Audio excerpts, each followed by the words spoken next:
dan bahagia Bapak dan Ibu guru hebat. Perkenalkan, nama saya Sadi Marianus. Saya adalah calon guru penggerak Angkatan 8 dari Kabupaten Pulang Pisau, unit kerja dari SMP Negeri 1 Atap 1 Kahayan Tengah. Hari ini saya akan membuat aksi nyata modul 1.4 tentang budaya positif.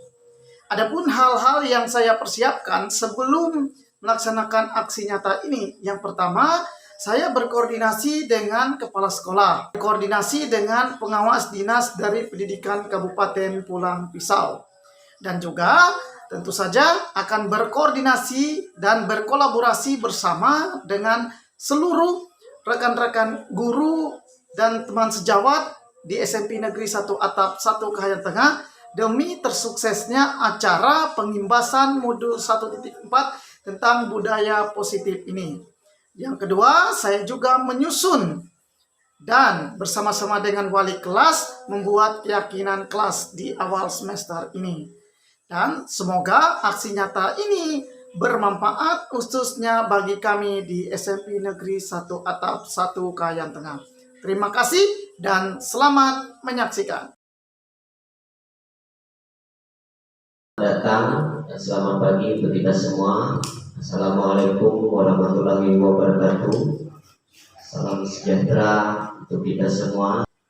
Kegiatan ini kami serahkan nanti sepenuhnya kepada yang memimpin acara kita, yaitu Pak Sadi Marianus sebagai CPD, ya, calon guru penggerak, menyanyikan lagu Indonesia Raya kepada Ibu Nurfrida Rismawati SPD. Yang persilakan.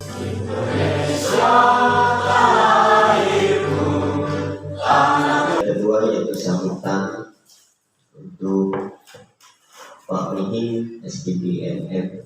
Kami persilakan.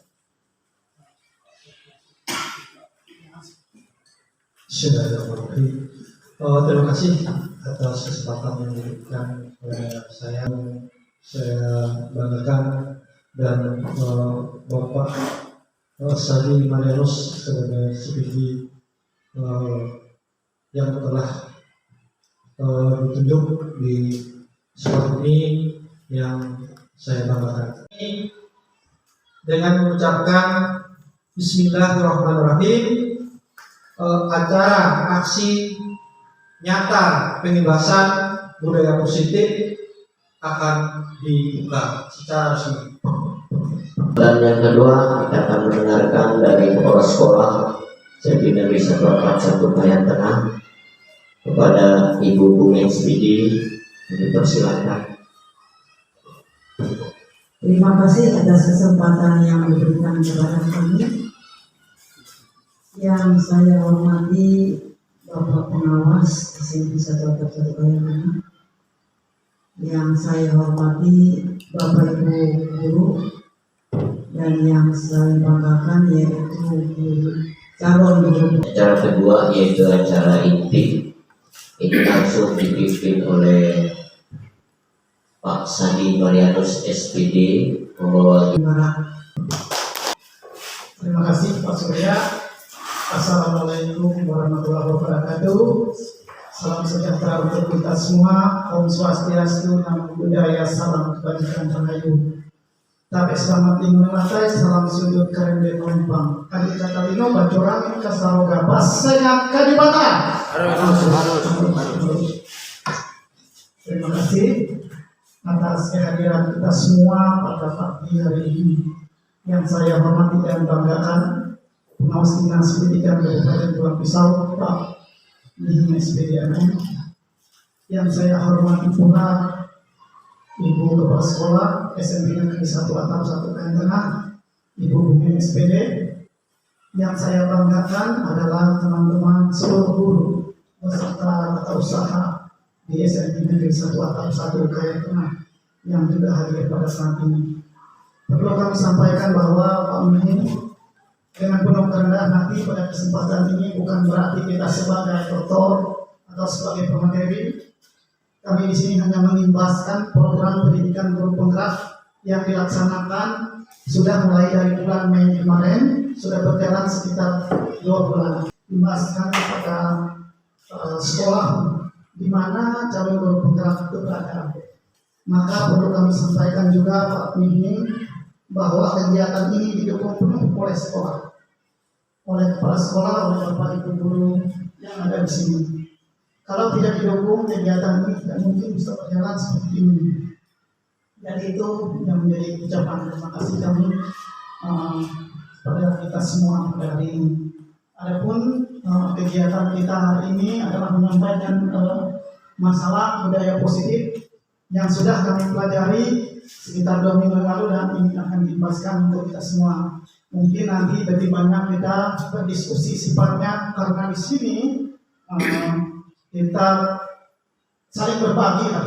Intinya ada banyak di sini.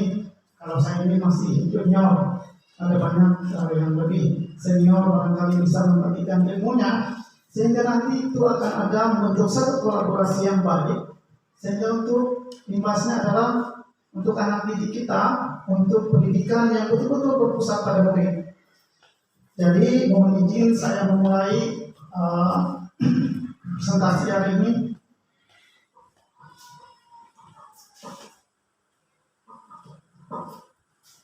Tentang budaya positif, pengimbasan menurut 1.4. Bapak dan Ibu, sebelum kita memulai membahas tentang budaya positif ini ada satu pertanyaan, boleh dikatakan pertanyaan pemantik untuk kita sebelum ke masuk materi. Soal pertanyaan yang pertama itu kita cuma menyebut setuju atau tidak. Yang pertama, hukuman dapat mendisiplinkan anak. Kira-kira kita setuju nggak kalau kita menerapkan hukuman untuk anak-anak itu adalah sesuatu hal untuk mendisiplinkan mereka? Kira-kira setuju tidak? Setuju. Kira-kira kalau Pak Johnson setuju, apa rasanya Pak? Bisa disuarakan? Ya, terima kasih. Kalau pertanyaan tematik, setuju atau tidak setuju untuk tindakan hukuman khususnya untuk siswa dalam ini dalam proses belajar mengajar ataupun peraturan dan tertib yang ada di sekolah. Kalau kita menganggap itu setuju, kenapa? Sepanjang itu sifatnya mendidik, itu lebih bagus dan lebih bagus. Karena sifatnya itu mendidik supaya ada dampak positif yang kedepannya lagi, supaya itu tidak berulang dan tidak berulang dilakukan oleh siswa, baik satu orang ataupun siswa yang lain. Mungkin itu yang bisa saya. Terima kasih. Baik, terima kasih Pak Johnson. Saya tidak akan mengindikasi jawaban secara kebetulan. Nanti kita akan belajar bersamanya Bapak Ibu. Yang kedua, menghukum dengan hal yang positif, misalnya menyuruh membaca buku, membersihkan halaman sekolah, dapat mendisiplinkan anak. Atau dalam bahasa yang sederhana begini Bapak Ibu. Ketika anak itu datang terlambat, kita selalu bersikap ekstra, kan ada manfaatnya tuh. Jadi mendisiplinkan anak ini di sini menghukumnya positif. Suruh baca buku aja. Kira-kira kalau seperti itu setuju atau tidak setuju? Kan hukuman fisik itu katanya nggak boleh kan? Tapi saya akan mengonfirmasi jawabannya. Ini persepsi kita dulu supaya nanti ada satu paradigma yang akan kita pelajari hari ini. Kira-kira Pak Surya kalau menghukum dengan hal yang positif, menyuruh misalnya memasak buku, membersihkan halaman, itu dapat mendisiplinkan anak seperti itu. Ya, saya akan mengajukan pendapat dari pendapat yang 1 dan 2, dan saya gabungkan saja. Jadi kalau hukuman dapat memberikan kita ke hal yang positif, dapat mendisiplinkan, sama yang kedua beberapa hukuman yang positif artinya ada penugasan, itu sebenarnya memiliki nilainya masing-masing.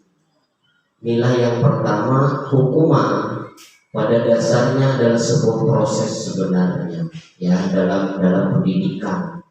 Jadi hukuman itu persepsi yang kita dasari adalah proses, bukan sebagai imbas. Pak Surya, jawabannya sudah tepat ya. Yang pertama, yang ketiga, memberikan imbauan atau hadiah dapat meningkatkan motivasi. Jadi kadang-kadang kita guru ini memberikan hadiah ya. Berikan satu hadiah ini. Kira-kira itu meningkatkan motivasi. Kira-kira setuju Bapak Ibu? Setuju ya. Coba. Saya tidak akan mengonfirmasi jawabannya, Bapak Ibu. Kita masuk. Ini adalah pembahasan kita pada pagi hari ini. Yang pertama itu perubahan paradigma. Bagaimana cara berpikir kita yang sudah fundamental atau hal yang mendasar menjadi pemikiran kita, itu hal paradigma. Perubahan paradigma artinya ada satu perbedaan cara pandang, cara mindset kita yang sekiranya juga nanti akan membuka wawasan kita. Yang kedua tentang disiplin positif, yang ketiga motivasi perilaku manusia, yang keempat keyakinan kelas, 5 kebutuhan dasar manusia, yang keenam ada posisi kontrol restitusi, yang ketujuh segitiga restitusi. Kita akan membahas sampai ketujuh poin ini. Yang selanjutnya perubahan paradigma Bapak Ibu. Ini kita perhatikan seperti ini. Misalkan si A menggenggam dengan segala daya sesuatu yang sangat berharga bagi dia. Dia memegang sesuatu yang sangat berharga bagi dia. Si B, atau boleh dikatakan A itu siswanya, si B itu gurunya. Dia akan mau membuka di tangan anak itu.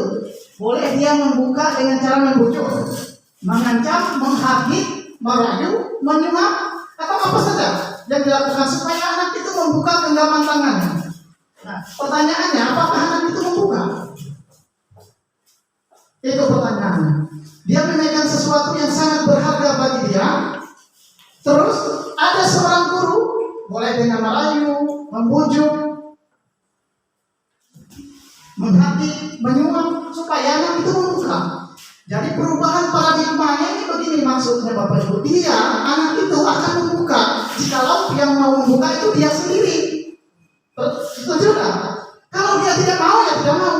Maka jangan heran kalau kita suruh anak-anak kita ini, dia lari. Gak mau, karena yang memegang kontrol itu dia sendiri.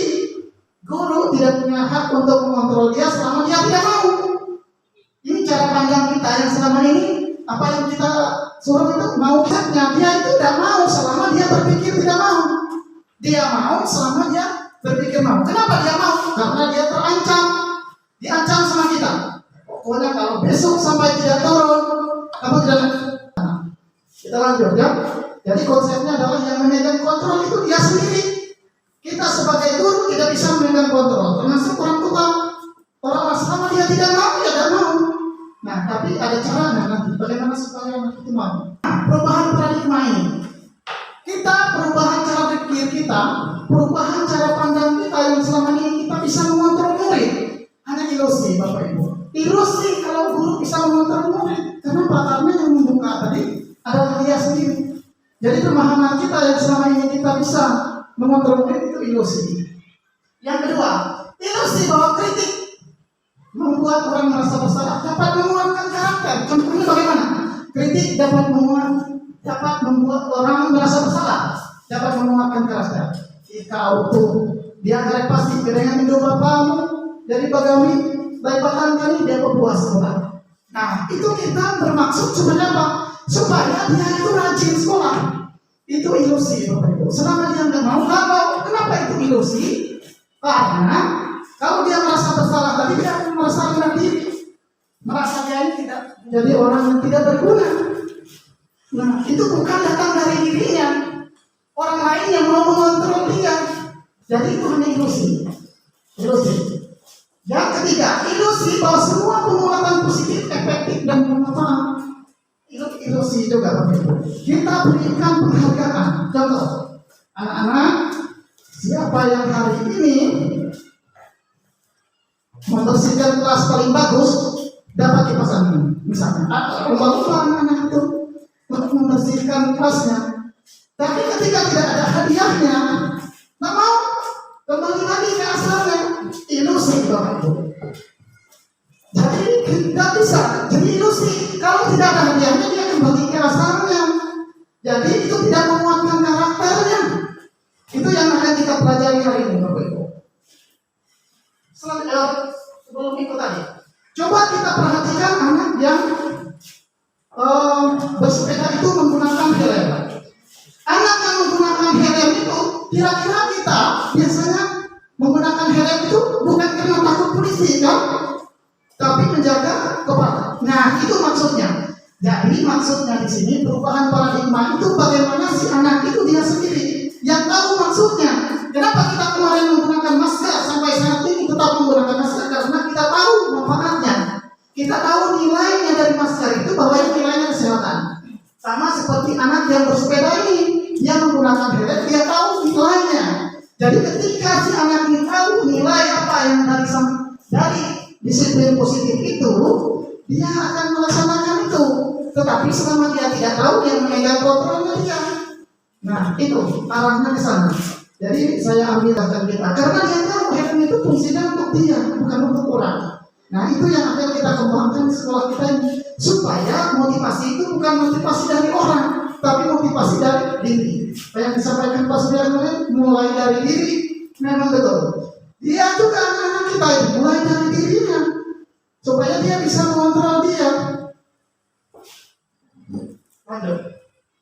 Nah, menurut Ki Dewantara dulu, tujuan pendidikan itu hanya menuntun, Bapak Ibu. Menuntun murid sesuai dengan kodratnya. Kita itu maksudnya kita itu sebagai guru menurut Ki Dewantara itu hanya membimbing. Menurut Kamus Bahasa Besar Bahasa Indonesia, menuntun itu membimbing, memegang tangannya. Kita tidak bisa meminta anak misalnya harus belajar matematika yang rumit-rumit. Fisika kuantum tidak berlaku bagi anak yang hobi menggambar. Itu maksudnya. Itu maksudnya. Jadi itu yang mengarah ke pembelajaran diferensiasi menurut kurikulum merdeka. Jadi kita di sini hanya mengarahkan, menebalkan lakunya. Contoh, ketika nanti dia menjadi dokter, itu menjadi dokter yang baik, punya karakter yang baik, bisa mengayomi, bisa membimbing, bisa menolong orang lain. Itu maksudnya. Yang dimaksud dengan Ki Dewantara itu hanya menuntun.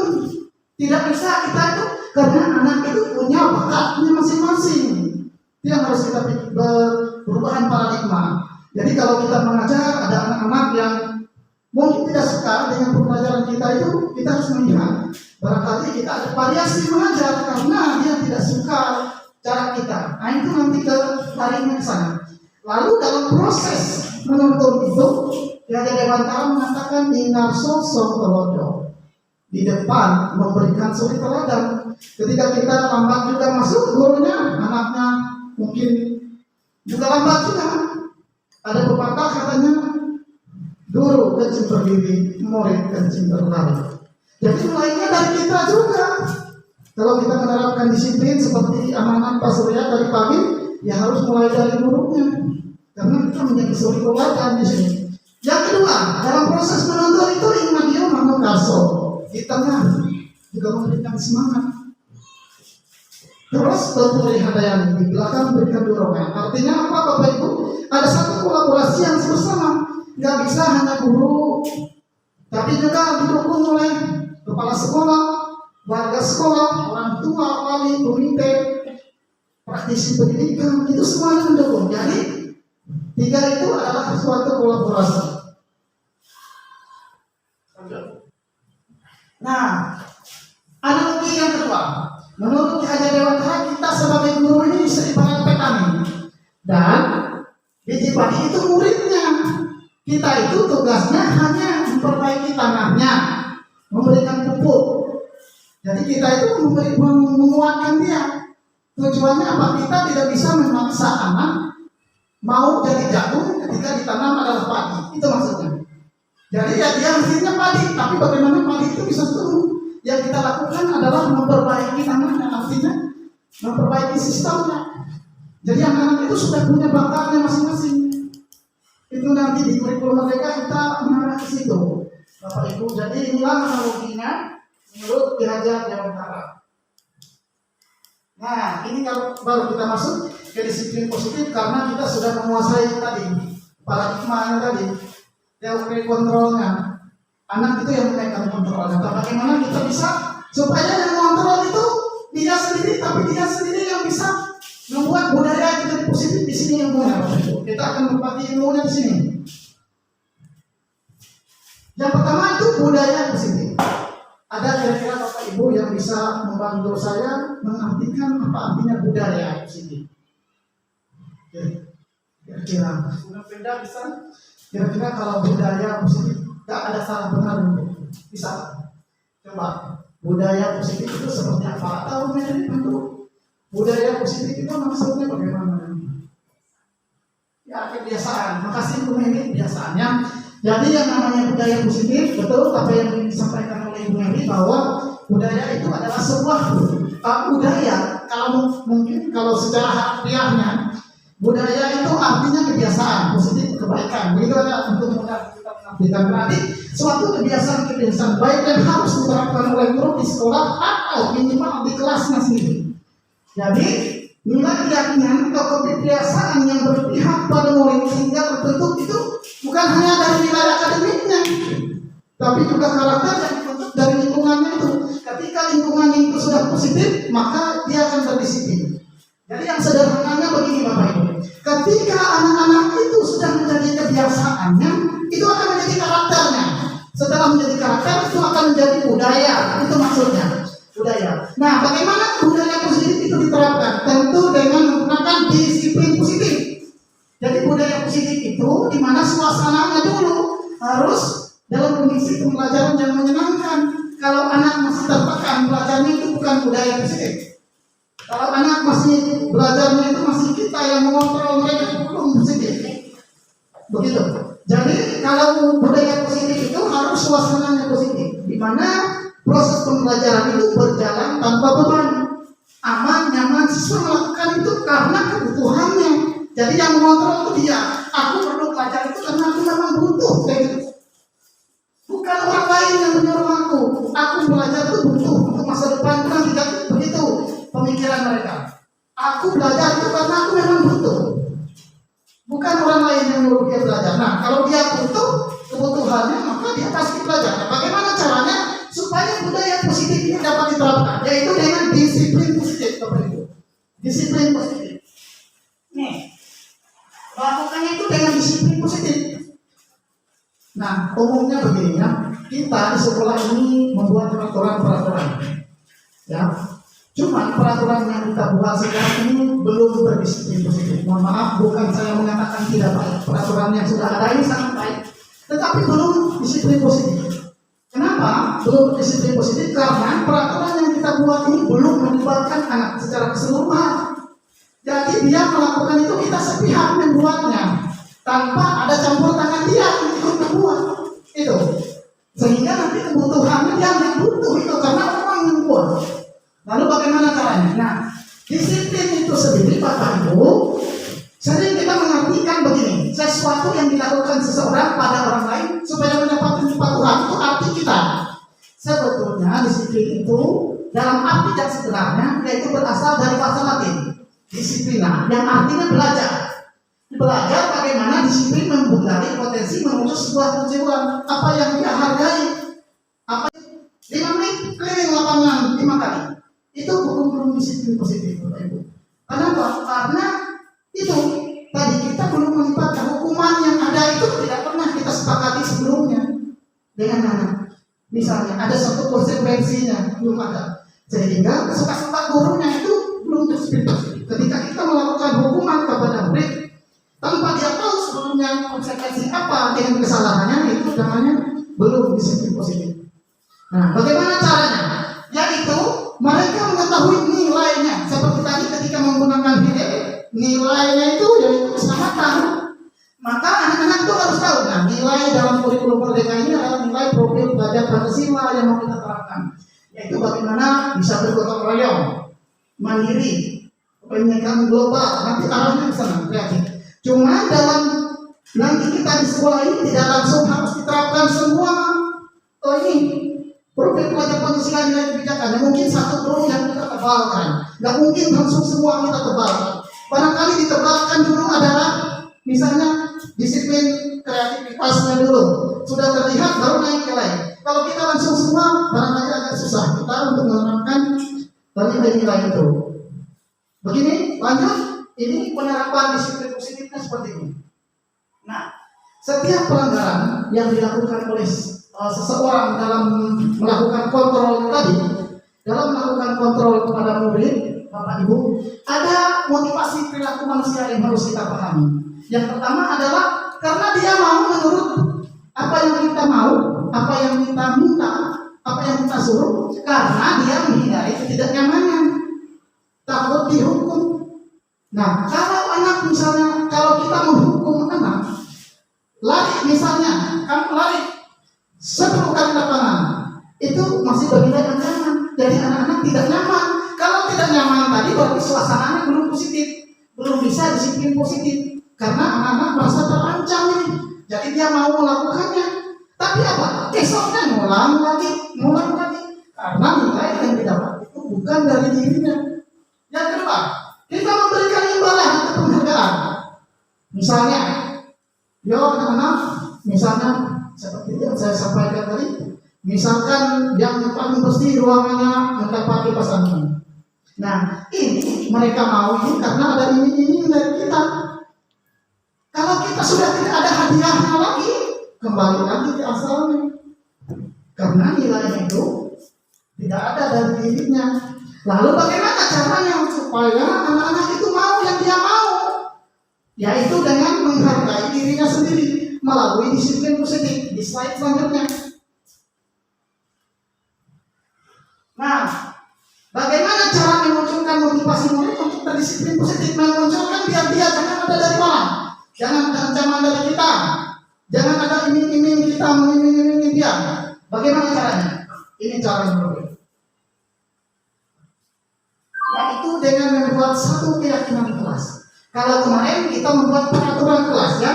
Nah, kalau peraturan kelas, apa beda peraturan kelas dengan keyakinan kelas? Saya mencoba menyusunnya begini, Bapak Ibu. Yang kita buat ini peraturan sekolah atau peraturan kelas, contoh.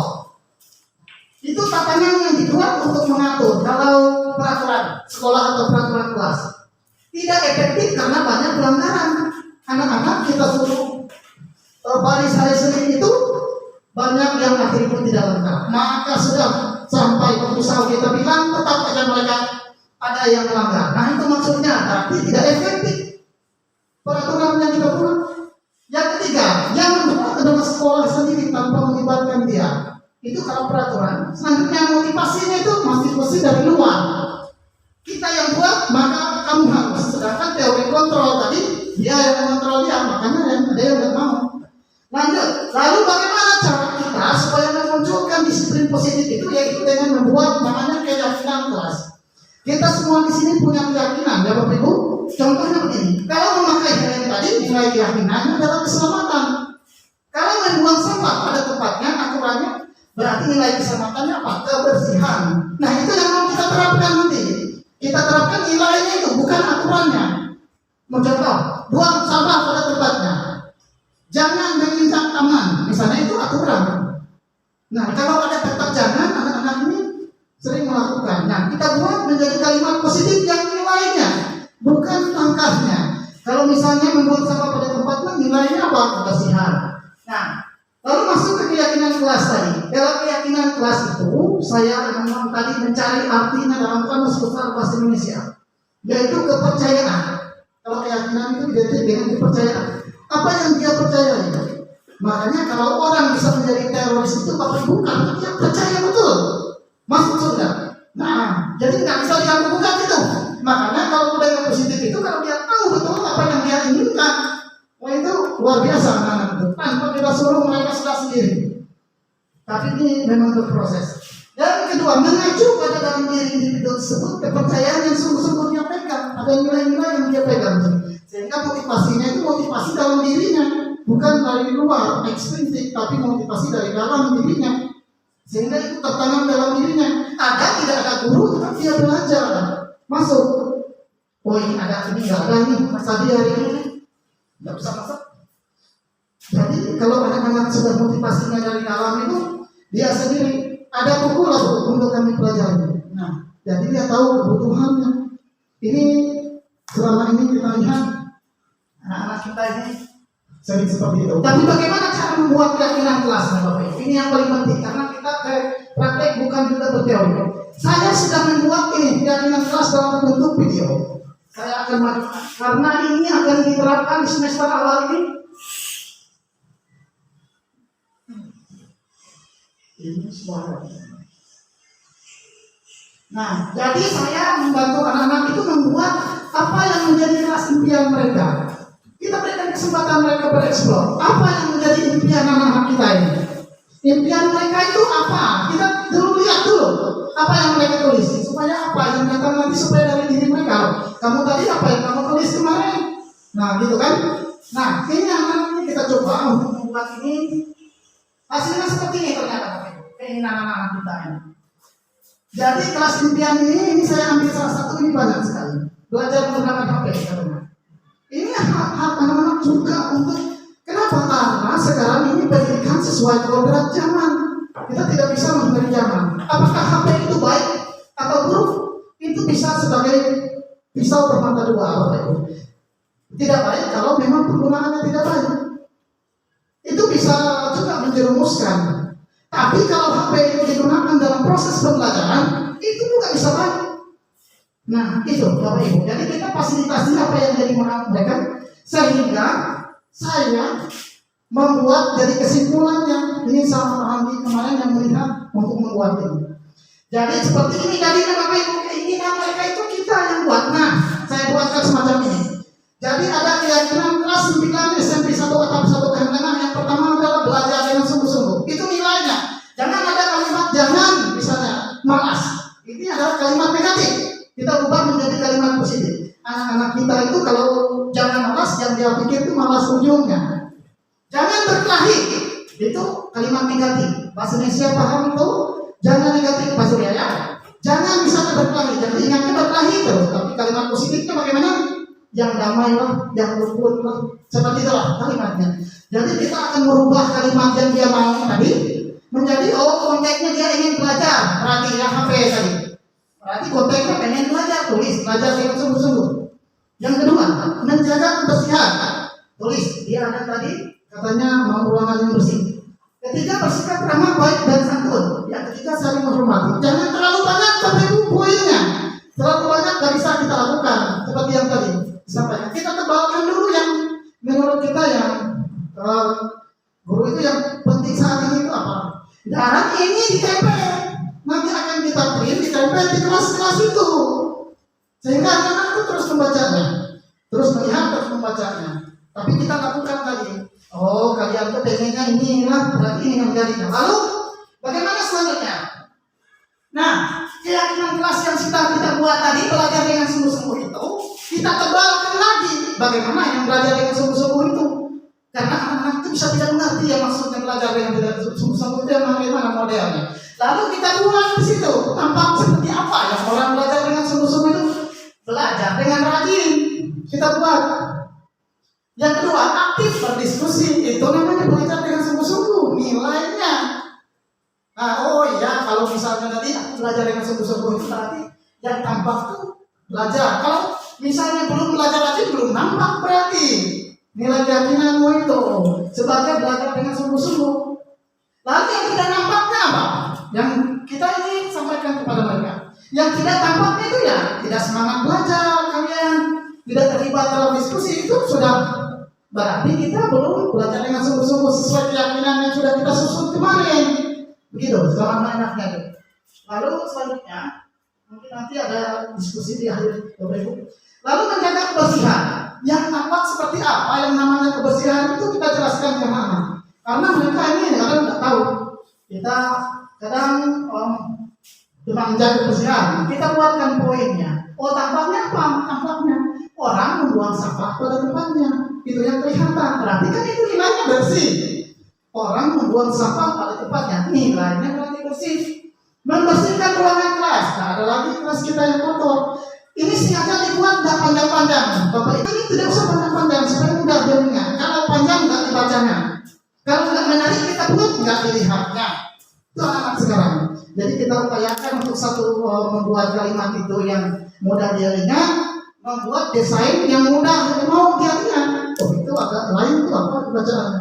Nah sesuai keyakinan kelas yang sudah kita buat perjanjian bersama mereka. Itu kita terlihatnya bagaimana, berperilakunya bagaimana. Berperilakunya bagaimana? Ini sudah saya rangkum dari semua yang 4 tadi. Misalnya saling menghormati, berarti yang dia nanamkan nilainya menghormati. Membersihkan ruangan berarti tadi nilainya kebersihan, begitu ya. Nah, itu. Terdengarnya seperti apa? Misalnya marilah teman-teman kita berdoa, seperti itu. Yang terdengarnya, berarti ada satu kalimat positif terus yang kita dengar dari mereka. Seperti itu. Nah, tapi Bapak Ibu tidak semudah yang kita bayangkan juga untuk mengaktifkan siswa itu, ya. Tidak semudah yang hanya berteori. Tetapi kita di sini pelanggaran disiplin keyakinan kelas yang sudah kita susun pun tetap ada pelanggarannya, Bapak Ibu. Kenapa pelanggarannya? Karena setiap manusia itu memiliki kebutuhan dasar. Ini yang harus kita pahami. Yang pertama adalah kebutuhan dasar manusia itu bertahan hidup. Contohnya begini, Bapak Ibu. Kita sudah buat keyakinan kelas tadi. Ada misalnya disiplin tadi, rajin belajar. Kok tiba-tiba pada siang sudah lari? Coba anak-anak kita perhatikan ya. Contoh, kalau lonceng siang itu pasti belum mengucapkan salam mau pulang tuh, cepat. Kenapa? Karena kebutuhan dasarnya itu apa? Kebutuhan dasarnya bertahan hidup. Ya, jadi ada satu kebutuhan di situ. Maka anak itu jangan kita just. Kenapa kamu ini pulang cepat mau pulang? Karena kita belum bertanya kebutuhan apa, kebutuhan dasar. Setiap perilaku itu punya alasannya, begitu. Termasuk anak-anak, termasuk kita. Sebagai guru juga terlalu punya alasannya. Kenapa kita itu misalnya hanya dijas? Kenapa itu si Marcel tidak masuk hari ini? 3 hari sudah tidak masuk. Bersih WC sana. Nah, seperti itu. Karena kita tidak tahu kebutuhan dasarnya, maka itu harus kita contoh lagi. Bapak Ibu yang tadi, misalnya makan tadi. Anak-anak yang makan tadi pulang kebutuhan dasarnya kita tanya dulu. Oh, lalu kamu harusnya makan dulu sebelum berangkat ke sekolah. Nah, kita tanya, kita dengarkan dulu supaya kebutuhan dasarnya terpenuhi. Kalau kebutuhan dasarnya terpenuhi, anak akan melakukan disiplinnya itu. Tapi kalau kebutuhan dasarnya tidak dijalankan, itu dia akan melakukan tindakan indisiplinan, tindakan yang melanggar kedisiplinan itu sendiri. Yang kedua, kasih sayang dan rasa diterima. Setiap orang itu butuh kasih sayang. Contohnya begini, Bapak Ibu. Anak-anak itu yang di sekolah itu, yang di ruangan itu kalau kita perhatikan, kalau misalnya dia itu sering mengganggu temannya. Kenapa? Karena kurang kasih sayang dari orang tua. Dia kita perhatian. Nah itu juga tidak. Yang di mereka yang orang tuanya itu, orang tuanya di dalam sana nggak tahu. Kalau dia mau kemana bebas, dia pengen kurang kasih sayang. Nah itu yang pendekatan macam itu yang harus kita tahu. Kasih sayang apa? Kita lihat dulu kebutuhan dasar apa yang anak ini penuhi. Sehingga dengan kita perbaiki kebutuhan dasarnya, harapannya anak-anak itu melakukan keyakinan kelas yang sudah kita susun bersama. Tidak ada tindakan indisiplinan. Terus kebutuhan ini juga meliputi yang kebutuhan kasih sayang itu. Setiap anak itu kan tidak ingin dijauhkan dari teman-temannya. Itu adalah kebutuhan kasih sayang. Yang ketiga, penguasaan. Kebutuhan ini meliputi keinginan berharga. Setiap anak itu, misalnya anak-anak itu ada yang pintar di ruangan itu. Ya uji kita manuk ya, lalu dia berpikir begini, dah aku kenapa ayo pesan ini deh, ya uji dia memeriksa aja. Kita tidak pernah memeriksa jauh pertama. Jauh kita menguji dia, harusnya kita anak yang lebih pintar itu kita uji lah dia dengan kata-kata misalnya bukan penghargaan berupa materi. Baguslah misalnya gitu, tingkatkan terus anak merasa dihargai di sini. Jadi dia mau melakukannya itu.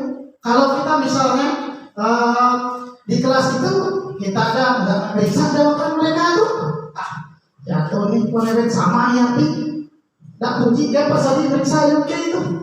Nah bila sampai kayak itu, harapan juga mereka mau karena kebutuhan dasarnya penguasaan itu. Setiap orang itu pengen dihargai, itu kebutuhan dasarnya. Setiap orang itu pengen dihormati, itu kebutuhan dasarnya. Tidak ada orang yang mau dikeluarkan dari kelompoknya. Seperti itu. Yang keempat, kebebasan. Kebebasan ini adalah meliputi keinginan. Mereka perlu banyak bergerak. Kalau ini perlu kita lihat anak-anak kalau kita mengajar itu kita perhatikan. Ada yang kita menjelaskan itu menggambar. Nah, menggambar. Padahal kita menjelaskan di depan ada yang menggambar, ada yang mengisi rambut. Itu kebutuhan kebebasan, Bapak Ibu. Nah, kenapa kita sampai seperti itu? Karena pembelajaran kita itu tidak menarik bagi dia. Nah, maka itu pembelajaran bervariasi. Kalau kita yang kayak gitu terus, ya dia gitu terus.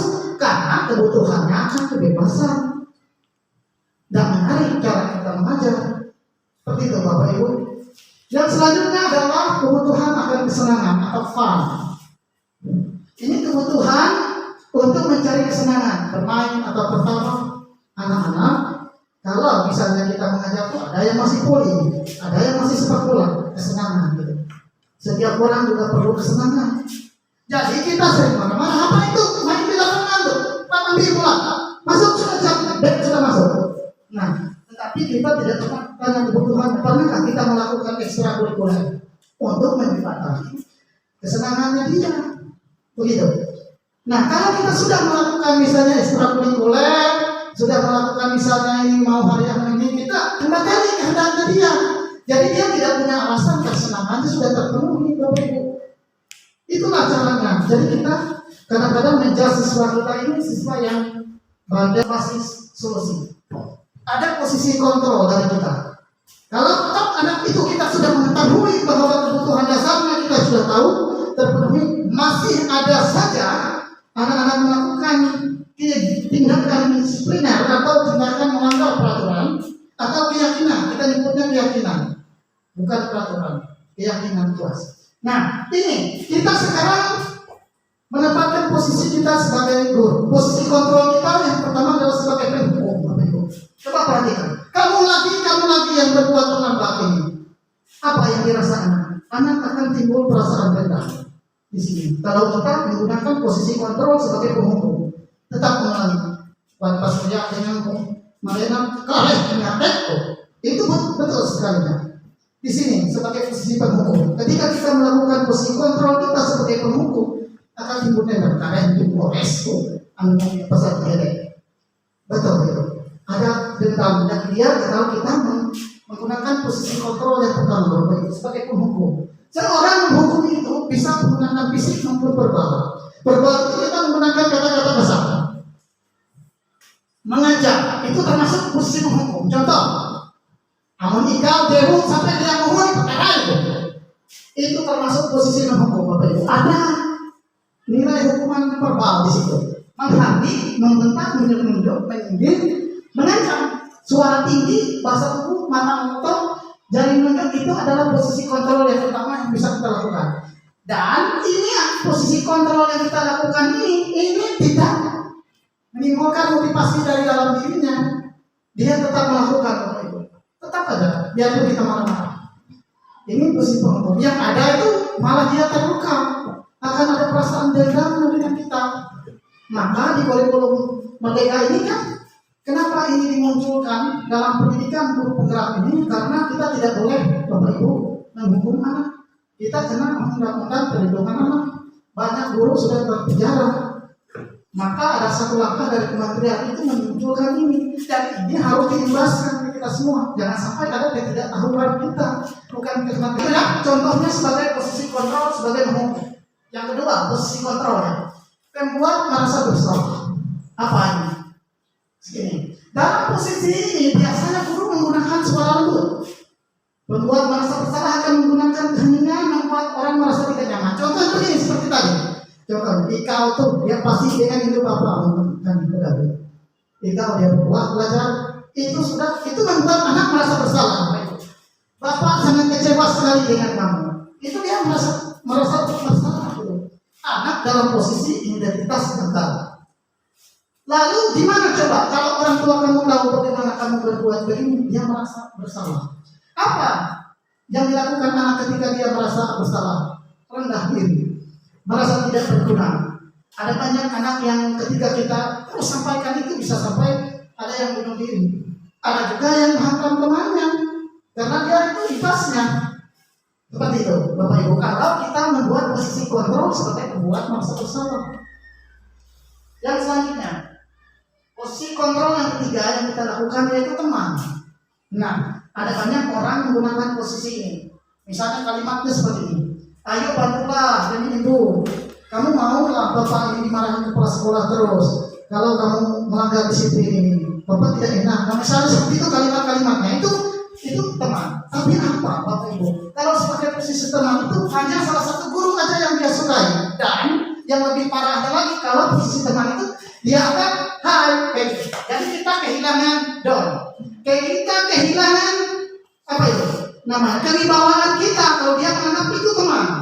Maka itu penting juga harus kita pahami. Bagaimana yang bagus itu kita menempatkan misalkan posisi teman, tapi kita punya wibawa depan siswa. Ini yang susah. Karena kalau anak sudah menganggap kita teman, lalu dia bisa kayak gini. Kita tidak ada wibawa sama sekali depan. Ini yang diteliti oleh materi pada posisi kosmologi. Nada suara lemah tidak berdiri. Hanya saja anak itu tergantung. Nah kalau dia misalnya melakukan itu, dia akan ketergantungan dengan guru itu. Dia hanya dengan guru itu saja, nggak mau guru yang lain. Guru yang lain itu marah-marah mulu. Nah, seperti itu. Jadi dia mau yang itu saja. Kalau tidak ada itu, dia melakukan lagi pelanggarannya itu. Dan siswa cenderung santai yang ini. Santai, nggak usah ikut apel, Mas Adi paling kareh dikit. Nah, karena dia menganggap posisi teman. Yang selanjutnya Bapak Ibu, posisi kontrol yang keempat, pemantau. Posisi kontrol sebagai pemantau ini, guru menempatkan posisi sebagai pengawasi. Contohnya begini, saya misalnya panggil, misalnya Tina, misalkan, kamu sudah berapa kali mengulangi perbuatan kamu kan? Misalnya sudah 3 kali. Lalu apa konsekuensinya? Nah, kalau di pemantau ini memang sudah ada konsekuensinya. Dia tahu kesepakatannya. Tapi kesepakatannya ini ada benang merahnya Bapak Ibu. Coba begini. Misalkan pada pelajaran PJOK olahraga, anak itu datang terlambat 5 menit. Padahal harusnya masuk jam 7, dia datang misalnya 7.15 menit terlambat. Suruhlah dia berlari misal 5 putaran. Itu boleh, ada konsekuensi dari dia. Kenapa? Karena ada benang merahnya. Benang merahnya apa? Kan setiap orang olahraga itu harus ada. Nah, pemanasan ada benang merahnya. Itu kalau posisi kontrol. Yang keempat ini pemantau. Nah seperti itu. Ada benang merahnya yang dibuat seperti itu. Tapi motivasinya ini juga masih tergantung dengan itu tadi. Motivasi yang ada seperti ini, misal kamu kan sudah 5 kali nih membuat pelanggaran, berarti poin-poin sudah hampir 100. Kalau 100 keluar. Nah seperti itu. Jadi dia berdasarkan poin-poin yang dibuat sekolah. Jadi sekolah itu tidak memakai fisik, tidak memakai memukul. Poin kamu kalau sampai 100 cukup keluar. Itu pemantau. Dia menempatkan posisi sebagai itu. Ada catatan perhitungannya, kata kuncinya. Menghitung. Kamu yang sudah membuat pelanggaran, sudah berjanji, ini kan ada konsekuensinya. Hukuman beda ya Bapak Ibu dengan konsekuensi. Kalau hukuman tadi cenderung guru yang menentukan hukumannya. Kalau konsekuensi itu ada kedua belah pihak itu tahu konsekuensi dari hukumannya. Itu ada benang merahnya. Ya. Lanjut. Nah, inilah yang diharapkan oleh pemerintah kita, posisi yang terakhir ini Bapak Ibu, yang diharapkan, yaitu posisi sebagai manajer, di mana kita itu berfokus pada solusi, bukan berfokus pada masalah. Jadi kita itu suaranya tulus, mendukung murid menemukan solusinya. Ketika mereka ada pelanggaran disipliner, kita panggil, kita akan mencari solusinya sama-sama. Apa yang kita yakini, apa yang bisa kita kerjakan. Namun juga tidak semudah itu. Bagaimana caranya menggunakan posisi manajer itu? Begini caranya. Saya tampilkan caranya. Nah ini teman, menggunakan prinsip segitiga restitusi. Caranya menggunakan posisi manajer itu, yaitu dengan menggunakan segitiga restitusi, di mana dalam prosesnya itu mencari solusi terhadap sebuah masalah. Yang kedua, orang seperti apa yang mereka inginkan. Artinya apa? Nilai seperti apa yang kamu yakini sehingga kamu berbuat itu. Itu yang harus kita luruskan. Ini kalau posisinya sebagai manajer. Ini yang menentukan ini dosen, Diane dosen. Kita lanjut. Begini caranya Bapak Ibu, yaitu menggunakan segitiga restitusi. Yang pertama itu kita tahapan yang pertama adalah menstabilkan identitas. Anak yang mempunyai kesalahan itu merasa gagal. Contohnya begini. Misalkan tadi yang lebih mudah, anak terlambat masuk sekolah, masuk kelas. Misalnya jam 7 tapi datang jam 7.30. Kita jangan langsung marah-marah. Kita tanya dulu, kita stabilkan dulu identitasnya. Karena dia dalam posisi gagal. Kalau kita marah-marah, dia nggak mungkin langsung mau ngomong sama kita. Kalau kita belum apa-apa, apalagi kamu ini yang terus terlambat, nggak mau anak-anak bicara pun nggak mau. Kita tidak bisa menggunakan prinsip restitusi kalau kita seperti itu. Kita akan masuk tahap yang pertama ya, Bapak Ibu, menstabilkan identitas. Bagaimana caranya? Yaitu membuat kesalahan bahkan kita mengucapkan ini. Nah, orang berbuat salah itu tidak apa-apa. Kita ucapkan kayak gitu. Bukan berarti kita mengucapkan itu begini. Bukan berarti kita mendukung kesalahan dia. Bukan. Kita itu menstabilkan dulu. Artinya berbuat kesalahan itu memang manusiawi. Coba misalnya anak-anak ini. Saya coba kemarin anak saya restitusi. Betul gak ini restitusi? Anak saya itu menangis disuruh mamanya belajar. Saya bilang kamu itu kurang kencang nangisnya. Kalau bapak tuh lebih kencang lagi nangisnya. Artinya apa? Hal yang biasa kan menangis itu. Jadi kita stabilkan dulu. Dia tertawa sudah. Nah, dia tertawa bukan kita masuk. Kalau dia sudah tertawa dulu, kita stabilkan dulu identitasnya. Anak yang salah kita marahin, malah identitasnya semakin gagal. Jadi menggeser identitas dari identitas gagal menjadi identitas sukses. Tidak melakukan kritikan. Kalau kita yang tadi main bentak aja, tidak mau dia bicara. Membuat kesalahan itu hal yang biasa kita ucapkan gitu. Tapi manusia tidak ada yang luput dari kesalahan. Kita ucapkan dia supaya menstabilkan identitasnya kan. Dia mau bicara. Lalu yang kedua, bagaimana tahapannya Bapak Ibu? Memvalidasi tindakan yang salah. Nah, ini adalah satu kata kuncinya ini. Setiap tindakan itu bertujuan untuk memenuhi kebutuhan dasarnya tadi. Itu yang harus kita pegang. Setiap tindakan itu ada kebutuhan dasar yang dia langgar. Ada 5 kebutuhan dasar tadi. Yang pertama kebutuhan bertahan hidup tadi, survival. Kebutuhan yang kedua kesenangan, kasih sayang, kebebasan. Tadi itu yang kita sebutkan 5 tadi sampai penguasaan. Semua orang pengen dihargai tadi itu kebutuhannya itu yang harus kita tanyakan. Lalu kita tanyakan tentu kamu berbuat salah itu ada alasannya bukan? Nah kita tanyakan dulu seperti itu. Kita balikan dulu tindakan yang dia itu salah, betul salah. Tapi kita tahu dulu apa sih membuat dia salah. Belum apa-apa kita sudah marah sama dia. Tidak bakalan dia menceritakan ini alasannya. Dia sudah takut duluan. Maka kita balikan tindakannya ini. Pertanyaan yang diberikan tidak menghakimi. Seperti itu. Lanjut. Nah, terus kita tanyakan. Nah, ini penting kita menyusun keyakinan kelas tadi. Di dalam tahap menanyakan keyakinan ini kita tanyakan begini kalimatnya Bapak Ibu. Kita kan kemarin sudah membuat keyakinan kelas, bukan? Ya, katanya. Lalu kita tanya lagi, dia ini barang terlambat masuk. Kamu tahu tidak? Berbuat terlambat itu sudah melanggar keyakinan kelas kita, bukan? Ya Pak, pasti dia bilang. Keyakinan kelas yang mana yang kamu langgar? Oh, saya tidak misalnya menghormati orang lain, tidak disiplin, tidak bertanggung jawab. Nah, itu. Maka yang itu tadi kita harus tempel tadi yang terlihat apa dari kesalahan dia itu, sehingga kita mudah menanyakannya. Kalau dia tidak tahu kesalahannya apa, kita nggak bisa berestitusi. Kita belum menyusun keyakinan kelas tidak bisa berestitusi, anak-anak tidak tahu kesalahan yang mana. Lalu kita tidak bisa berestitusi. Kita buat keyakinan kelas ini pasti semester pertama ini. Lalu ini kejadiannya nyata, Bapak Ibu, kemarin saya mencoba untuk berestitusi meskipun ibu mungkin ingat. Pada hari Rabu kemarin ada siswa kelas 9 tidak membawa perlengkapan. Saya coba restitusi ini. Nah, contoh nyata ini, apa betul bisa restitusi ini Pak? Kemarin itu si Ariel tidak membawa peralatan waktu hari Rabu kemarin. Nah, Pak Bella sudah panggil, dan saya coba restitusi. Coba panggil, mentes apa nama karena yang kelas 9 ini sudah melaksanakan keyakinan kelas. Yang tadi saya coba ya, kalimatnya seperti ini Bapak. Memang dia agak kaku memang. Nah ini nggak kedengaran ini. Nah itu ada Pak Surya kemarin kebetulan masuk. Nah ini saya menanyakan, kalau ini nggak kedengaran, harusnya ini kedengaran ya. Saat ini kayak gini saya menanyakan begini kalimatnya. Pertama itu saya menstabilkan identitasnya dulu. Saya tanya dulu, apa kabarnya dia cari dulu? Baik Pak kabarnya. Kamu tahu tidak, pas saya dipanggil tadi untuk apa? Tahu Pak, saya tidak membawa pisau, tidak membawa parang. Baik, Mungkin membuat kesalahan itu bukan cuma kamu, mungkin bapak atau teman-teman atau yang lain juga pernah melakukan kesalahan itu. Tapi kamu tahu tidak apa yang sudah kamu lakukan itu?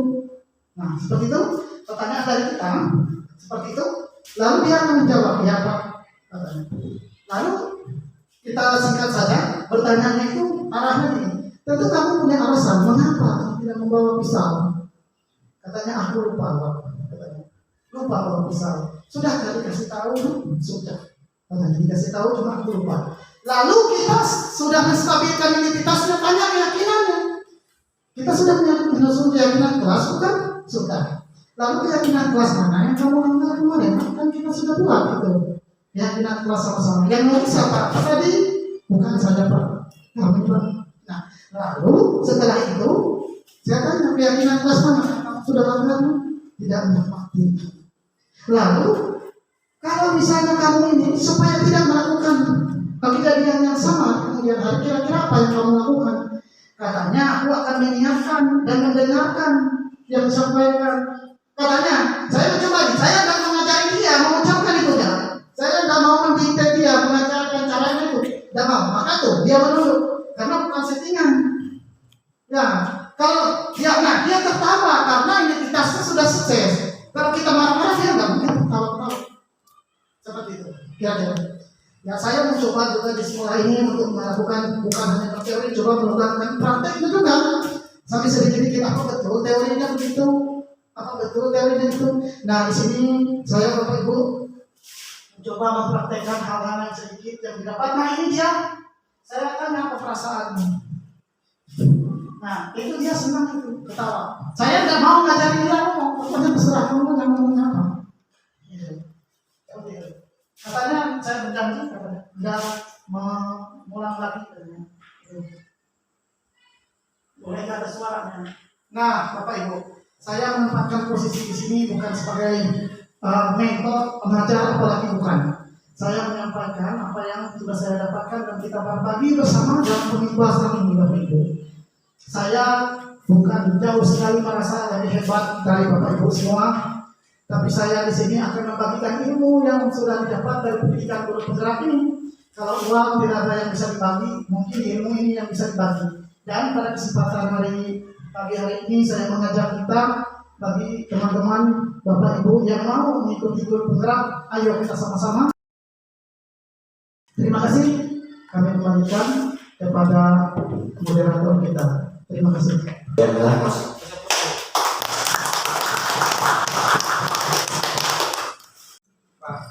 Tadi Marianus sebagai CPD di salah satu sekolah binaan saya. Makanya saya katakan tadi saya sangat bangga, sangat bahagia, apalagi sekarang ini ya di akhir-akhir jabatan saya sebagai pengawas. Kenapa? Karena saya di Desember 2023 ini 1 Desember saya pensiun. Mudah-mudahan Bapak Ibu yang nantinya yang bisa atau berhasil sebagai guru penggerak atau dapat tes jadi guru penggerak berhasil itu menjadi salah satu kader yang menjadi pengawas di SMP. CPD seperti apa yang dikatakan oleh Pak Sadi tadi, beliau sudah memiliki dasar, memiliki pengalaman, pengetahuan. Pengetahuan itu tidak kita peroleh hanya sebegitu saja, tapi melalui tahapan-tahapan. Di pagi hari ini, ya, sebelum kita mulai aktivitas kita pada pagi hari ini, hendaklah kita senantiasa berdoa. Semoga apa yang kita lakukan hari ini ada satu. Untuk hari ini akan Bapak pimpin berdoa. Adalah kita berdoa sesuai dengan agama dan keyakinan masing-masing. Berdoa mulai. Dengan kita, apa kelas impian saya? Silakan Bapak Badi, silakan.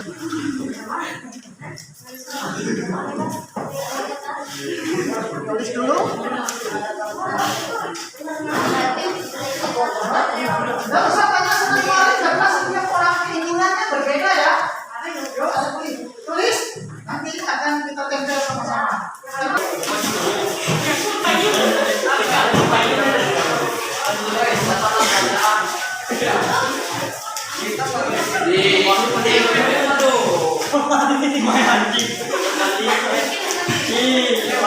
Yang sudah, silakan mulai dulu yang mati.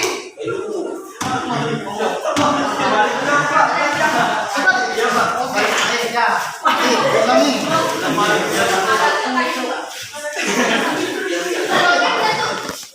Nggak bisa nempel kan? Ya, itu bagian dari kecerdasan kita. Kecerdasan untuk berpikir, kalau menulis ini nggak bisa. Ya, saudara.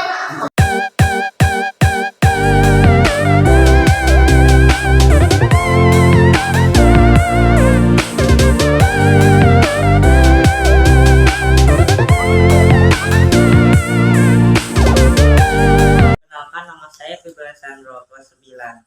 Kami sudah menyusun keyakinan kelas bersama Pak Sadi. Semua keyakinan kelas yang kami susun dapat membuat kami menjadi pribadi yang disiplin dan bertanggung jawab. Terima kasih.